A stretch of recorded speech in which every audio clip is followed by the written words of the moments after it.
I have 6 o'clock, so we'll begin the meeting. Welcome to the March 23rd, 2016 meeting of the Economic Development and Housing Commission. Tonight's agenda is available on the counter, along with request to speak cards along the wall. A reminder to everyone that request to speak cards should be completed and turned in to the clerk. If you wish to speak to the commission regarding an item on tonight's agenda, please write the item number on the card. If you wish to speak to on items not on the agenda, but within the jurisdiction of this commission, please do so please do so during the general administration section of tonight's agenda. All speakers will be limited to 3 minutes. Please note that this meeting is being recorded and televised.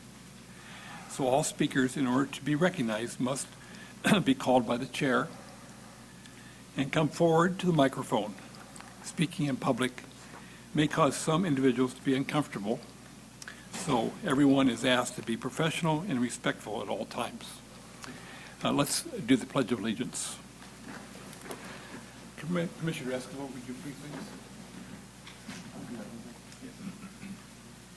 Pledge allegiance to the flag of the United States of America and to the republic for which it stands, one nation, under God, indivisible, with liberty and justice for all.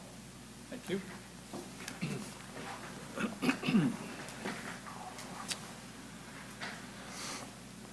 Okay, are there any cards or people wishing to speak? No? Okay, all right, very good. All right, next on our agenda is the election of the commission chair and vice chair. It's already been a year since this happened. So we'll first entertain the election of the chair. The chair is open to nominations for the chair. I nominate Michael Brady to be chair. Okay. Is there a second? I'll second that. Thank you. Are there any other nominations? I would like to nominate myself for vice chair.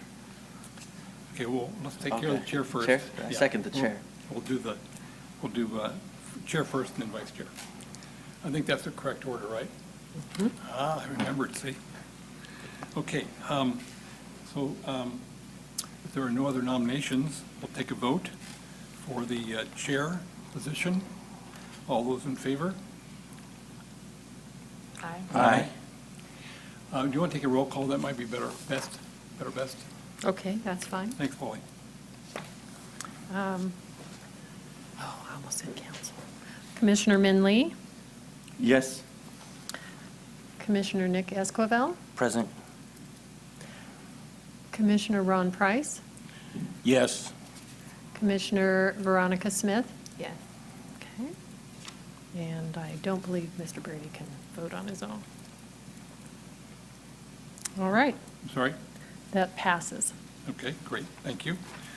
Okay, we have, the chair has now opened the election of the vice chair. So nominations for the vice chair? I'd like to elect myself. Okay. We have Commissioner Esquivel nomination. I will nominate Commissioner Lee.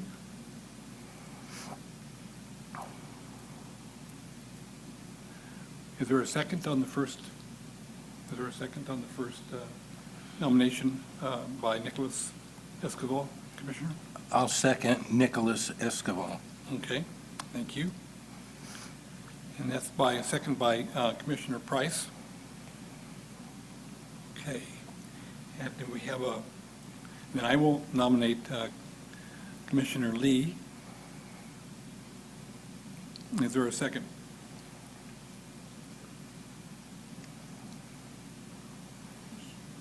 Okay, hearing none, we will move forward with the No, we don't have a quorum otherwise. Commissioner Okay. for vice chair nomination of Commissioner Esquivel. Would you like to do a roll call, please? Okay, so I was mistaken earlier. You could have voted for yourself for chairman. Oh, Yes. Okay. So would you like to give me your vote for your chairman nomination? yes. Okay. Thank you, Commissioner. Okay, so now we're on to, we have a nomination of Commissioner Esquivel for Vice Chair. All right, and I'll do a roll call vote. Yes. Commissioner Lee, Yes. Commissioner Escoval, Yes. Commissioner Brady, Yes.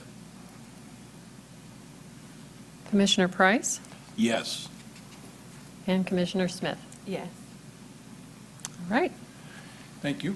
Well, congratulations to the chair and vice chair. And as the former chair and now current chair, I want to, first of all, thank Commissioner Esquivel for setting in on my absence in the last commission meeting, and also apologize to the commissioners and to staff for having missed that meeting.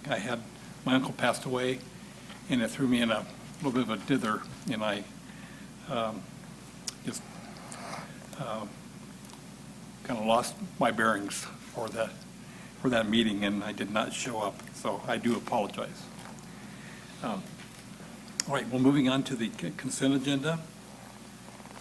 Can I have the recommendation for any changes or edits to the December 9th meeting minutes?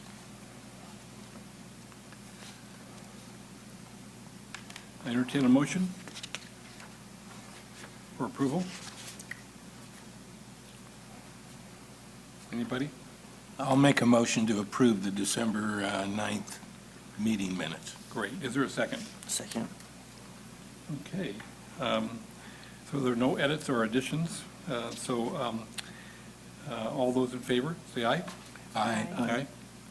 Opposed? Withdrawals or abstentions? Okay, that minutes are adopted. The resolution, item 4 on the agenda, resolution of 16-1. Let's see.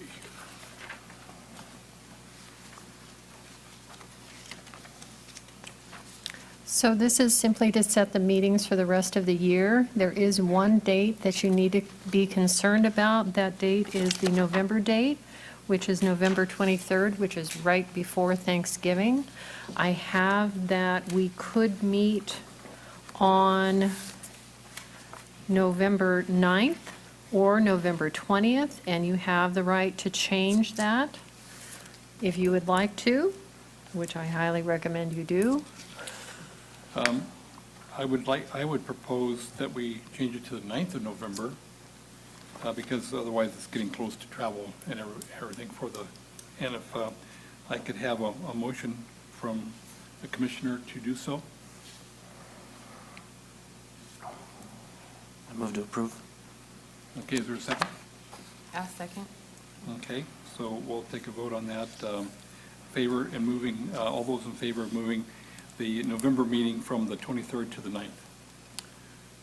In favor? Aye? Aye. Aye. Okay, I think everyone's in favor, so we have that change. Chairman, made. so do you approve all of the other dates with the, Yeah, I was going there next. oh, okay. Okay, so do we have any objections to the other calendar that's being put forth by staff? Okay, so I'll entertain a motion to accept the calendar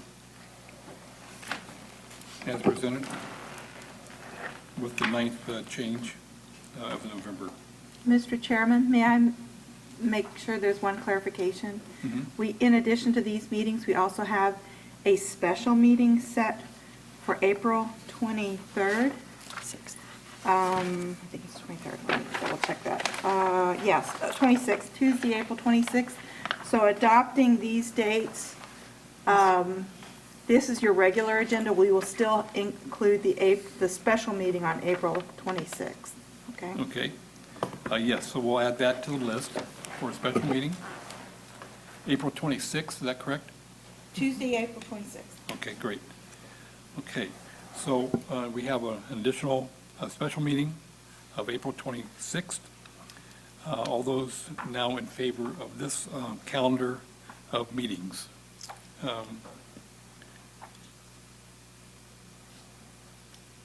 with this addition of the April 26th. In favor? Say aye. Aye. Aye. Okay, opposed? Okay, so this is adopted.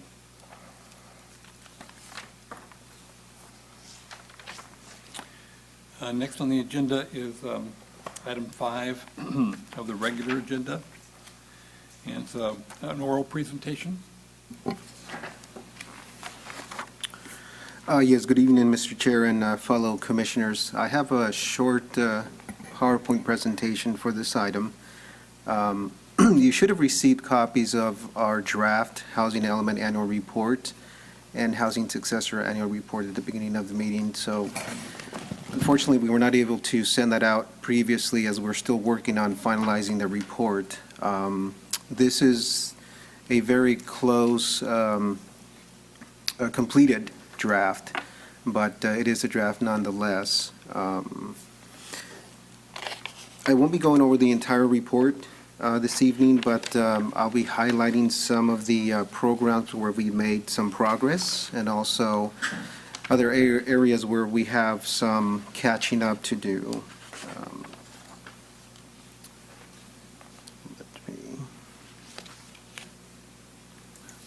Thank you.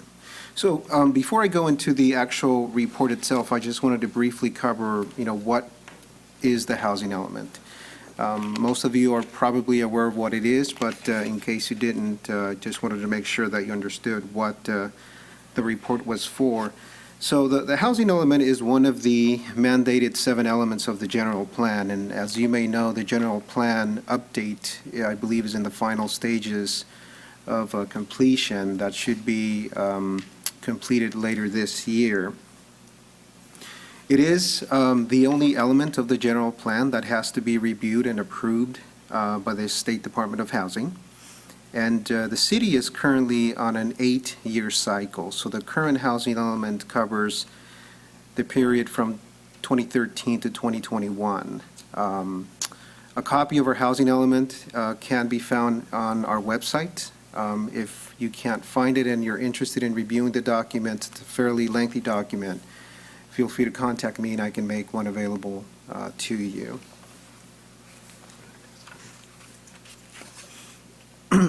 So the housing element in general contains the housing needs of the city, especially as it pertains to lower income households and people with special needs, like homeless, large families, farm worker housing, et cetera.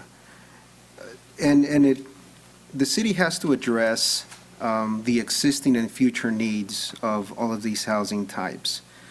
In addition, it also covers the inventory of sites to accommodate the city's housing needs allocation that is provided to us by the Sacramento Area Council of Governments.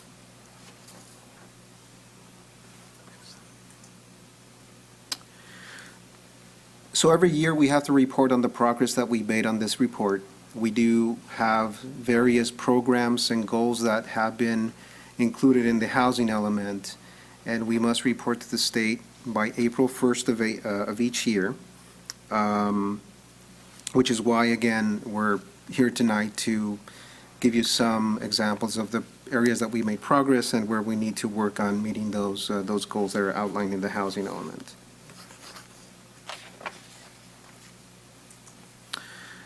So we made some significant progress, as I noted before. I wanted to highlight some of the programs. Program 1.1, which is our inclusionary housing requirements.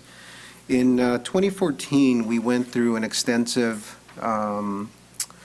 overhaul of our ordinance requirements.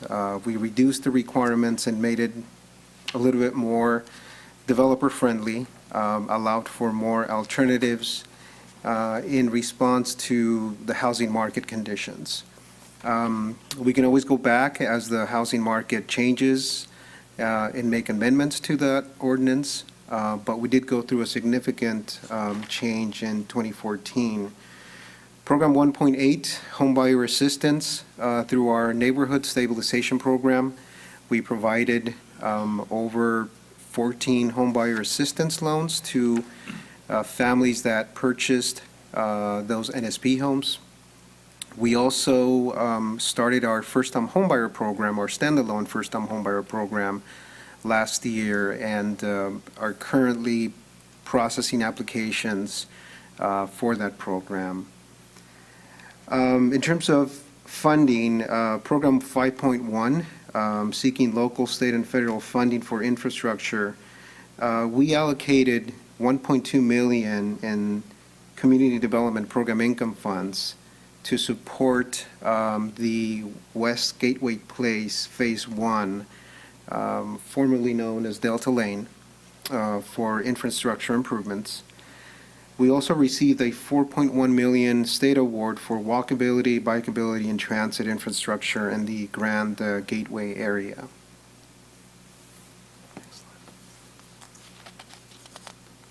But like I said, we still have significant work to be done. Every year, we try to meet the goals as best as possible. Unfortunately, we did not complete the vacant and land inventory that we were scheduled to do in 2015. Unfortunately, we've had a lot of staff changes, and we weren't able to meet this goal. We are hoping to complete a comprehensive vacant land inventory this fiscal year, this calendar year, I'm sorry. We have also yet to complete a biannual review of our zoning code, which was scheduled to be done in 2015. However, we do anticipate that being completed after the general plan update is completed later this year. We have yet to look at a condominium conversion ordinance.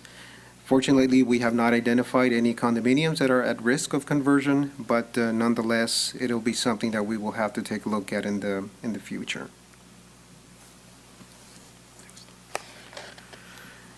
This is a snapshot of Table B in the report. It tracks the progress that the city has made in meeting the regional housing needs allocation. We still have several years ahead of us, and hopefully as the market improves, we'll be able to make more significant progress in meeting those goals that were outlined in the RENA. Again, you can find this table in the report that was provided to you. And that is it. I know that we didn't give you too much time to review the report, so please feel free to contact me if you have any questions or comments on the report, or if you have any questions or comments now. Be more than glad to try to answer any. But again, the report is due on April 1st, so it's still a work in progress.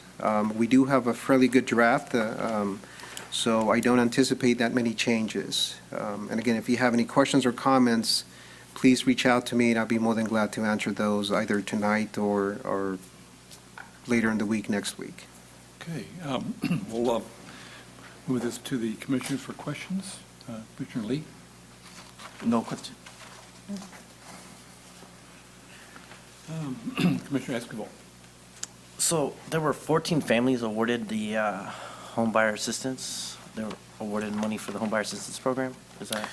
So the homebuyer assistance that was provided was through our neighborhood stabilization program. The neighborhood stabilization program, the funding that we had, we partnered with 2 nonprofits to acquire, rehab, and then resell or rent the units. Okay. Those households that acquired the units received down payment assistance to help them purchase those homes. Okay. Anything else? No. I recall the report now. I read it was Okay. a few months since I've read it. Commissioner so. Smith? Any questions? No question. Okay, Commissioner Price? None here. Okay, I have a question. How is the notice to the, how does the public know about these programs, or, how this assistance, and how is that word given out? So programs that entail assistance directly to the public, like our first-time homebuyer program, or in the future, if we have, say, a residential rehabilitation program, we always notice, do a lot of public noticing in the newspaper. We do advertising If we do have a consultant who is helping us with the administration, the consultant also does their own marketing and outreach efforts. We do a lot of mailers. We use our city lights, or city lights now, I think. We're back to city lights, to market a lot of these programs. A perfect example is the first-time homebuyer program. As we were getting ready to begin the program, we placed a notice on our city lights, and we received an overwhelming amount of phone calls from people who were interested. And we were, even though we weren't ready to take applications, we were able to build a substantial waiting list, so that when the program became active, we were able to notice all those people directly, let them know that the program was active and taking applications. So we use a lot of different types of marketing efforts to reach out to people. Okay, is it goal to document this outreach, to document the noticing that you do? We do. I mean, we do try to document all the outreach, because especially when a program has grant funding, we will get monitored by the state or whoever granted us the funds. So we do have to show that we've done a good faith effort in reaching out to all members of the community. So we do have to track the type of marketing that we do, noticing, et cetera. In the past, we've even done outreach via some of the local TV stations, radio stations. So we use a lot of different means to try to reach out to people. Our local cable access channel, we also use that to note when we have funds available for specific programs, so that people can apply to them. Okay, thank you for that explanation. Are there any other questions from the commission? No. All right, thank you very much. Thank you. All right, next on the agenda, item 6, is the amendment to the book of fees for various regulatory activities, products, and services. And so we're entertaining a report on that. Good evening, Mr. Chairman and members of the Commission. Today we are here to present to you the proposed changes to the Book of Fees. As fees are about 28% of citywide revenues. Regular updates to these fees are necessary because we would like to match the cost for services with the revenue receipts. While developing this cost, we take into account we take into account all the time it takes to provide the services, including any technological advances, and also ways to be more efficient and effective to ensure that the costs we're passing on to the citizens or businesses are at the lowest as it can be. In your packet, there are 23 schedules that we're proposed to change. I will summarize by department some of the schedules, and then later on we'll be happy to answer any specific questions you might have. I have staff and present here from every department, and these guys are subject matter experts to answer any specific questions you may have. Okay. So with that said, under community development, a couple of fee schedules I want to point out is fee schedule number 2, engineering services fees, and number 5, special services fees. The proposed change in here is to recover the costs related to fee calculation on projects that may result or may not result in a permit. Our staff over the last few years have spent a significant amount of time calculating fees for projects that did not result in a permit. When a project does not result in a permit, then other projects that pay permit offset their fees, or general fund offset that fees. So what we are doing with this proposed change is to ensure that every project is paying their fair share of the fee. Under the Fire Department proposed fee changes, this is pursuant to the hazmat fee study of 2013 as stated in the staff report. There are some fee changes are related to match the expenses, the cost for services with the revenues. There's a proposed decrease in the fee related to the fireworks stand. So we're also not just increasing fees, but we're also looking to see if we are charging more, we are decreasing that too. The change in the police regulation fees in the police department is actually pursuant to a Assembly Bill 2727. It's related to civil subpoena. So this fee is set at the state level, so we're just updating our fee schedule to charge what the state is asking us to do. Under the Parks and Recreation Department, the proposed changes are mostly under non-resident fees, and where we are actually changing the fee for non-residents a little higher, and for a couple of reasons.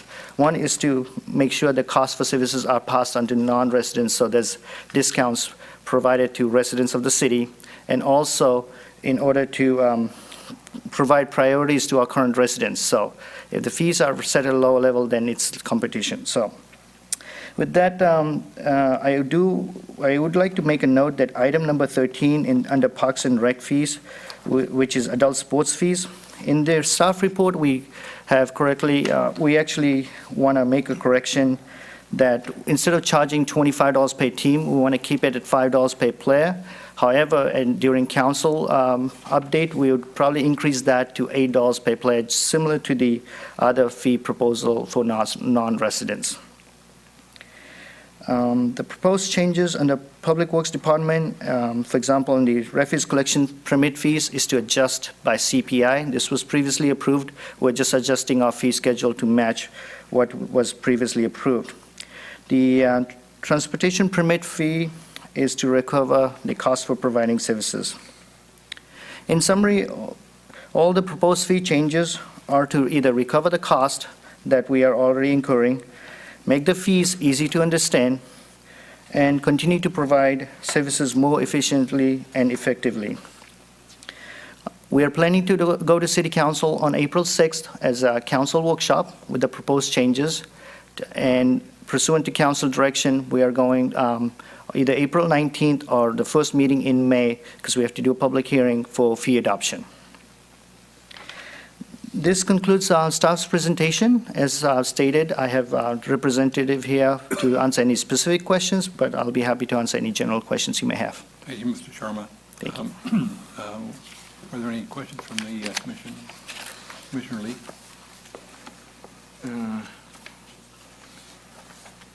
Some of the increase in these fees, will they affect the participation of the public, like the non-residents or even residents? Do you see any impact on their non-residents? Yeah. Not really, because our programs are very popular, so we actually have a hard time even getting our residents to be on the team. So the goal is to provide priorities to residents, so I'm hoping the impact is maybe a little bit, because that way residents can participate more. Okay, thank you. Vice Chair Esquivel?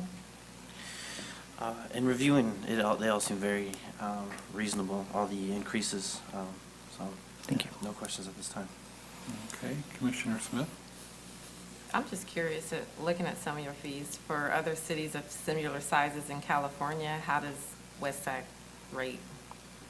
That's a good question. We actually try to compare jurisdictions around our city, and the city of West Sacramento by far has actually been very comparable, in most cases lower than other jurisdictions, because we actually use a lot of technology. We try to do more efficiently things here. We have a huge program here, recreation program. So in some cases, like if you're a bigger city like Elk Grove, you have a huge 200,000 residents, so it's easier to pass the fees on 200,000 residents compared to 50,000. So, but when you look at pay capita, it's actually very comparable. Even outside of the region? Outside the region, yeah, I would say so, because Sacramento region and compared to Bay Area region, I would say it's pretty comparable. They are very low, so that's great to some extent. In the fee structure, do you account for indirect costs? Yes, we do. And most of these fees are based on indirect costs. For example, under number 6, as you can see, the calculation is based on hourly service rates, and then indirect cost 15%, so that's operations and maintenance cost. But under number 8, some departments are actually every department is pays for the administrative overhead, which is the city manager's office, so it's already accounted for. Okay, and that's distributed across all Yes. the departments? Okay. Commissioner Bright? Yeah. Okay, all right, good. All right, thank you. So, yeah, I do appreciate the comparison of the other cities, or local cities. That helps put it in perspective for everybody. And I was glad to see that the Community Rec Center stayed the same for residents. That was very nice. I have no further questions this time. Thank you, Mr. Chairman. Thank you.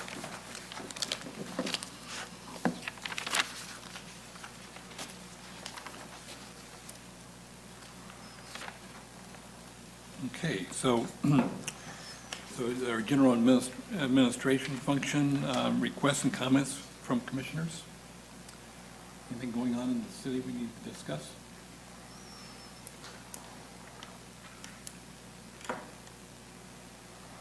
Okay, hearing none, we'll move on to staff updates.